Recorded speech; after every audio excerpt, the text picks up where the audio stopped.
Very good morning, Radiant. Class 12. Student, in the last video, we have discussed about the issue of share other than cash. There are some question is already discussed. Some other question is in front of you can see. Okay, students. So X Limited purchased the running business from Y Limited.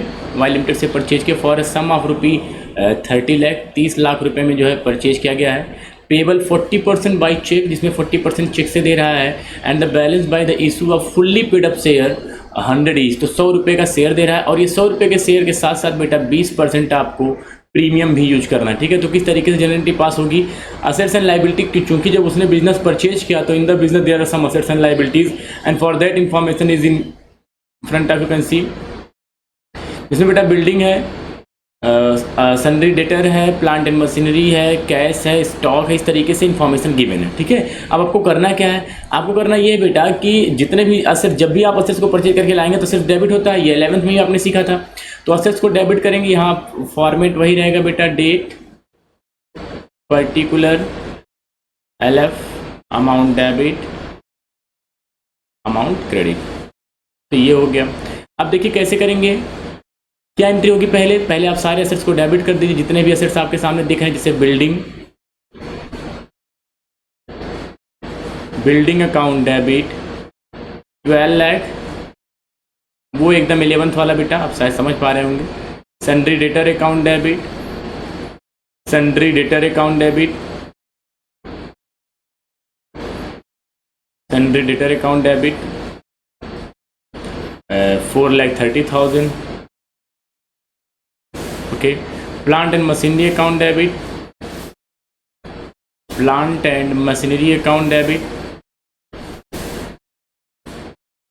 Machinery account debit लिखते रहिए. 8 लाख. ये चीज़ें आपने 11 में सीखा था, opening entry जैसा है ये बेटा. Cash account debit, cash account भी आप डेबिट करेंगे. कैश अकाउंट डेबिट ये आपका गिवन है 90,000. जब आपने परचेज किया तो ये सारे आइटम थे. स्टॉक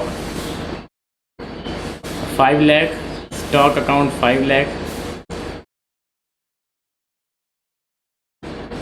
इसके बाद और क्या है बेटा, हाँ, तो ये सारे असेट्स हो गए आपके. बिल्डिंग हो गया है, डेटर हो चुका है, प्लांट एंड मशीनरी हो चुका है, कैश हो चुका है, इसके बाद आपका स्टॉक हो चुका है. अब आपका क्रेडिटर आपकी लाइबिलिटी है, सब लोग जानते हैं. तो सर 2 क्रेडिटर लगा देंगे यहाँ पे.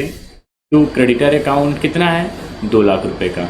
और इस बिजनेस को परचेज करने के लिए आपने कितने का दावा किया है वाई लिमिटेड से. सर हमने बोला है वाई लिमिटेड को कि भैया जो है 30 लाख रुपए हम परचेज कर रहे हैं आपके बिजनेस को. तो 2 वाई लिमिटेड 30 लाख. कितना बेटा, 30 लाख. ठीक है, अब ध्यान से देखिए, जब आप इस टोटल असेट्स को करेंगे, ये टोटल असेट्स यहाँ से यहाँ तक, तो ये आएगा बेटा आपका 30,20,000 रुपये. कितना आ जाएगा, 30,20,000. और जब आप ये टोटल करेंगे, ये टोटल करेंगे, तो ये टोटल आपका बनेगा 32 लाख रुपए. तो चूंकि आपको पता है कि हमारा असेट्स और लाइबिलिटी इक्वल होना चाहिए, यही ना, असेट्स और लाइबिलिटी क्या होना चाहिए बेटा, इक्वल होना चाहिए. तो हमें करना क्या पड़ेगा, हमें करना ये पड़ेगा कि किसी ना किसी तरीके से असेट्स में जो अमाउंट कम पड़ रहा है, कितना कम पड़ रहा है बेटा, सर 1,80,000 रुपये कम पड़ रहा है. कैसे पता चला, देखो 32 लाख में से 30,20,000 माइनस करें तो 1,80,000 कम पड़ा है. अब ये बताओ 30,20,000 रुपये का असेट्स आप 32 लाख रुपये में परचेज कर रहे हो, इसका मतलब उस फर्म की कुछ ना कुछ क्या रही होगी, गुडविल. तो ये आपने 11 में भी सीखा था कि अगर असेट्स में रिकवरी करनी होती है तो गुडविल से रिकवरी होती है at the time of purchasing of A business. तो बीइंग बिजनेस परचेज्ड बाय, जिससे भी आपने परचेज किया, किससे परचेज किया बेटा आपने, वाई लिमिटेड से. Now final payment made to the Y. अब वाई को पेमेंट करना है, तो वाई लिमिटेड को आप डेबिट कर दीजिए. भाई अपना 32 लाख रुपए तुम ले लो. ठीक है, 32 लाख रुपए ले लो, इसमें पेमेंट करिए. कहा है कि 40% अमाउंट बैंक से पेमेंट करना है, तो कर दो. सॉरी 32 लाख नहीं बेटा, 30 लाख में बात हुई थी. ये देखो, ये 30 लाख. तो Y limited account debit to bank. 30 lakh में से कितना पेमेंट करेंगे आप, 40%. तो 40% का 30 लाख का 40% 12 लाख, 12 लाख रुपए. अब हमें देना है शेयर. देखो क्या बोला है, fully paid up equity share. आपको इक्विटी शेयर देना है, तो 2 equity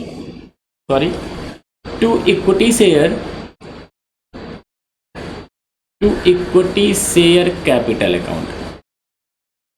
to equity share capital account कितना होगा, सर हमें पेमेंट जो करना है वो 18 लाख रुपए का करना है किसी भी तरीके से शेयर इशू करके। चूंकि आपकी शेयर जो है वो 100 रुपये में नहीं आप दे रहे हैं, आप अपने इस शेयर को 100 + 20 में दे रहे हैं। ये 20 क्या है, SPR का पैसा, देख सकते हैं आप। तो ये 100 + 20 करेंगे तो शेयर का रेट कितना हो जाएगा बेटा, 120 रुपये। अब 18 लाख को अगर 120 से डिवाइड कर देंगे तो आपके पास आएगा 15,000 शेयर। 15,000 क्या है बेटा, number of share that you are going to issue for Y. तो 15,000 शेयर, ये आपको पता है कि सर जब शेयर कैपिटल में अमाउंट रखा जाता है तो उसमें कोई भी पैसा प्रीमियम का नहीं होना चाहिए। तो चलो ठीक है, 15 लाख की रिकवरी ये कर लेगा शेयर कैपिटल, और जो पैसा बच रहा है उसको लिखा जाएगा to securities premium reserve account. Securities premium reserve account 3 lakh रुपये। कहाँ से आए 3 लाख रुपये, ये आपका आ गया 15,000 शेयर, 15,000 शेयर इंटू 20। तो कोई दिक्कत की बात नहीं है। वाई लिमिटेड को पेमेंट आपने कर दिया, 30 लाख के पेमेंट में आपने 12 लाख रुपए नगद पकड़ा दिया उसको, और बाकी 15 लाख रुपए का इक्विटी शेयर, सॉरी 1,80,000 का इक्विटी शेयर, जो कि आपने देखा किस तरीके से नंबर ऑफ शेयर हमने इशू किया। चूंकि शेयर अगर 100 रुपये का होता तो हमें 18,000 इशू करना पड़ता, लेकिन हमारा 100 का शेयर जो 120 में जा रहा है तो हमें कम शेयर में ही हमारा काम चल जाएगा। ओके स्टूडेंट, नेक्स्ट देखिए, Janaki limited took over assets, Janaki limited took over assets of 25 lakh and liability 6 lakh. तो जानकी लिमिटेड ने 25 लाख रुपए का, 25 लाख का असेट्स परचेज किया है, और इसके फेवर में 6 लाख रुपए की लाइबिलिटी भी है। ठीक है, ये लाइबिलिटी गिवन है फ्रॉम क्वीन लिमिटेड। और किससे परचेज किया है, क्वीन लिमिटेड से। ठीक है, क्वीन लिमिटेड से। Paid the purchase consideration bye issuing 10,000 equity share. अब कितने में परचेज की इसकी कोई बात नहीं हुई है, ध्यान देखिए, कितने में परचेज की इसकी कोई बात ही नहीं हुई है, लेकिन उसको परचेज करने के बारे में दे क्या रहा है, परचेज कंसिडरेशन, मतलब परचेज करने के लिए क्या क्या दे रहा है उसको, 10,000 equity share of 100 each at a premium 10%। तो ये बताओ, अगर आप ये मैं रख दूं, ये जानकी लिमिटेड ने दिया, किसको दिया बेटा, क्या नाम है, क्वीन लिमिटेड। तो queen limited, sorry queen limited को क्या क्या दिया जा रहा है, क्वीन लिमिटेड को जो दिया जा रहा है बेटा, उसमें पहली बात तो इक्विटी शेयर आप दे रहे हैं, इक्विटी शेयर जिसकी कितनी वैल्यू है, ये आप दे रहे हैं 100 + 10। ये +10 क्या है, SPR का पैसा। आप देख सकते हैं कि जो है आपका 100 रुपीज़ जो है, सॉरी 10% जो है वो प्रीमियम का पैसा है। तो चलो ठीक है, तो ये शेयर आपका कितने का हो गया, 110 रुपये का। ठीक है, अब 110 रुपये का आप कितना शेयर इशू कर रहे हैं, सर हम 10,000 शेयर इशू कर रहे हैं। तो 10,000 का 110 के हिसाब से 11 लाख के बराबर तो ये सिर्फ शेयर पा रहा है। कितने में परचेज किया नहीं मतलब, लेकिन कितना आपने दिया उसको, वही तो परचेज कंसिडरेशन रहा होगा। भाई हमने आपसे 10,000 में परचेज किया, तो हम ये नहीं बोले हमने कितने पर, लेकिन हमने कहा कि जितने में परचेज किया उसके लिए हमने 10,000 दिया, तो जाहिर सी बात है परचेजिंग 10,000 की रही होगी। तो यहाँ पे जो इशू किया गया वो इक्विटी शेयर था, इक्विटी शेयर वो आपका 11,000 का था, और आपने उसको नगद जो है बैंक ड्राफ्ट दिया है, बैंक ड्राफ्ट वो भी कितने का है, 11 लाख रुपए का। तो आप कह सकते हैं कि सर जो बिजनेस परचेज किया गया, सॉरी 11 लाख, जो बिजनेस परचेज किया गया वो आपका 22 लाख में परचेज किया गया। कितने में परचेज किया गया, 22 लाख रुपए में। तो एंट्री आप कैसे पास करेंगे, बहुत इजी एंट्री है बेटा, ध्यान से देखिए। एंट्री के लिए आप वही same format, date particular, debit का कॉलम, क्रेडिट का कॉलम। पहली एंट्री हो जाएगी आपके असेट्स के आने की, तो sundry assets account debit, sundry assets account debit, sundry assets account debit. कितने का असेट्स आया, 6 लाख रुपए का, सॉरी 25 लाख रुपए का। ठीक है, to sundry liabilities, to sundry liabilities. कितने में था सन्ड्री लाइबिलिटीज, 6 लाख रुपए में। इसके बाद कितने में बात हुई, क्या नाम लिखेंगे, to Queen limited, to Queen limited. कितने में बात हुई 22 लाख रुपए में। अब ये देखो बैक कैलकुलेशन था, क्वेश्चन में ये नहीं बोला था कि 22 लाख में परचेज किया गया, लेकिन आपने परचेज कंसिडरेशन निकाल के बता दिया कि 22 लाख रुपए में परचेजिंग हुई। ठीक है, चलो ठीक है, ये हो गया। अब अगली एंट्री पास करेंगे, क्वीन लिमिटेड को पेमेंट करेंगे। तो queen limited account debit, queen limited debit 22 lakh रुपए से, और इसको पेमेंट हम कैसे कर रहे हैं वो जरा ध्यान से देखिएगा। टू इक्विटी शेयर आपने इशू किया है, to equity share capital account. कितना इशू किया सर, 10,000 इशू किया। चूंकि रेट आपका 100 +10 है, ठीक है। कितने में जा रहा है शेयर? 110 रुपये में। यहाँ पे 10 रुपये किस चीज़ का है? SPR का, सिक्योरिटीज प्रीमियम रिजर्व का। चूंकि SPR का पैसा कभी भी कैपिटल में नहीं जाता है तो मल्टीप्लाई आप 100 से ही करेंगे, 10 लाख रुपए। कितना? 10 लाख रुपए। इसके बाद बेटा SPR इसके नीचे चलता है, सिक्योरिटीज प्रीमियम रिजर्व अकाउंट। कितना? उसी 10,000 पे 10 रुपये के हिसाब से 1 लाख रुपए, ठीक है। इसके बाद आपने उसको बैंक से ड्राफ्ट दिया है टू बैंक अकाउंट, ये नहीं कि बैंक ड्राफ्ट लिखेंगे, बैंक अकाउंट ही जाएगा, बैंक से पैसा गया आपका 11 लाख रुपए। कितना? 11 लाख। तो इस तरीके से फाइनल पेमेंट हो गया पूरी तरीके से, ठीक है। कोई दिक्कत की बात नहीं, कर लीजिएगा। किसकी बुक में आप कर रहे हैं बेटा? ये हम कर रहे हैं in the book of Janaki limited, ठीक है। नेक्स्ट क्वेश्चन आपको बेटा, Sico limited took over the assets of ₹4,80,000 and the liability 80,000 of the Mittal Limited for 3,20,000 and ₹20,000 were paid by an acceptance in favor of Mittal Limited। थोड़ा question समझिए बेटा, जो आपने assets purchase किया है उस असेट्स की कीमत है 4,80,000 रुपये और इसके फेवर में पहले से लाइबिलिटी कितनी है? 80,000 आप देख सकते हैं। तो मतलब ये बिजनेस अगर हमें 4 लाख रुपए में मिल जाता तो अच्छी बात थी, लेकिन यही बिजनेस आपने कितने में परचेज किया है? 3,20,000 में। आप देख सकते हैं कि परचेज कंसिडरेशन कितना है, अमाउंट दिया है 3,20,000 रुपये। तो ये बताओ, अगर आपको 4 लाख का आपको अगर बिजनेस 3,20,000 में मिल जाता है तो यहाँ पे ये जो 80,000 आपका फ़ायदा हो गया, इसको बोला जाता है कैपिटल रिजर्व, जो कि क्रेडिट होता है। अभी आप एंट्री करते समय देखेंगे और शायद आपने 11 में भी देखा था ये चीज़ें, ठीक है। अगर आपकी लाइबिलिटी कम पड़ती है तो कैपिटल रिजर्व से रिकवरी होती है, ठीक है।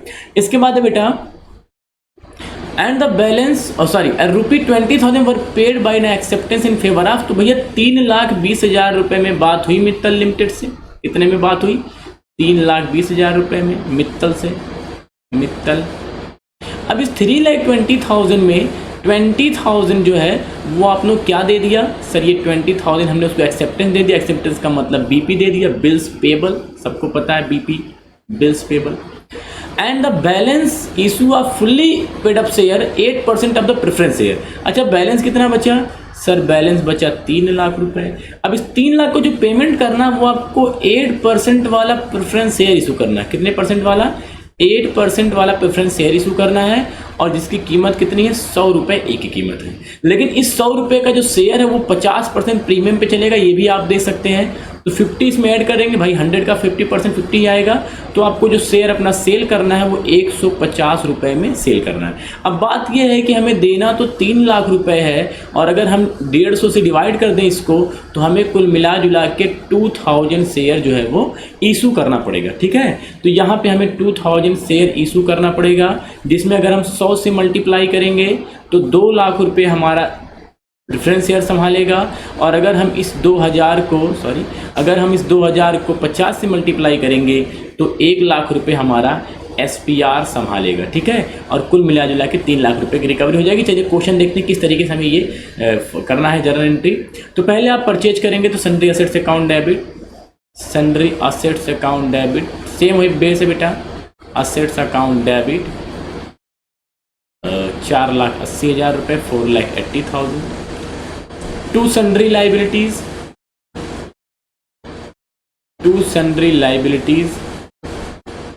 अकाउंट, ये है हमारा 80,000 रुपये का। हमारी जो बात हुई मित्तल से वो बात हुई थी टू मित्तल लिमिटेड से जो बात हुई थी वो 3,20,000 रुपये में बात हुई थी। भाई 480 का सामान ला रहे हो, पे कर रहे हो खाली 4 लाख रुपए, इसका मतलब जो आपका 80,000 रुपये वो कैपिटल टाइप का प्रॉफिट है, इसको आप कैपिटल रिजर्व में डाल देंगे। कैपिटल रिजर्व 80,000 ये आपने सीखा था 11th में, ठीक है, ये इस तरीके से। इसके बाद बेटा अब हमें पेमेंट करना है मित्तल लिमिटेड को, तो मित्तल लिमिटेड डेबिट कर देंगे आप इनको। चलो भैया मित्तल लिमिटेड आ जाओ, आप अपना 3,20,000 रुपये ले जाओ। कैसे ले जाओगे? हमने आपको एक बिल्स पेबल दिया है, BP एक्सेप्टेंस एक्सेप्ट किया, मतलब बिल्स पेबल दिया आपने 80,000 रुपये का, सॉरी 3,20,000 में 20,000 का आपने BP दिया है। 20,000 का आप देख सकते हैं कि जो BP है वो 20,000 रुपये का ही है, ठीक है, 20,000 का। इसके बाद आपने 8% ऐसे लिखा जाता है इसको बेटा, परसेंट लगा के 8% प्रेफरेंस शेयर कैपिटल अकाउंट कितना दिया? प्रेफरेंस शेयर 100 रुपये वाला एक है तो 2 लाख रुपए, ठीक है। इसके बाद 2 लगाएंगे, 2 सिक्योरिटीज़ प्रीमियम रिजर्व अकाउंट कितना हो जाएगा, इसी 2000 पे 50 रुपये के हिसाब से 1 लाख रुपए, ठीक है बेटा। तो मुझे लगता है कोई दिक्कत की बात नहीं है, इस तरीके से आप क्वेश्चन कर लेंगे। ओके स्टूडेंट्स, नेक्स्ट बेटा आपके सामने ये देखो, ये है आप इस एकदम सेम उसी बेस्ड है कि आपके सामने असेट्स आ रहे हैं, लाइबिलिटीज़ जा रही हैं, तो इस तरीके से आपको क्वेश्चन करना है। कोई दिक्कत की बात होगी तो आप कांटेक्ट कर सकते हैं। 2 क्वेश्चन कर लीजिएगा, ठीक है। ये एग्जाम में आते हैं, अदर देन कैश बहुत इंपॉर्टेंट है, 4 नंबर तो पूछ ही लिया जाता है। Okay students, so that is enough for today, thank you, have a nice day.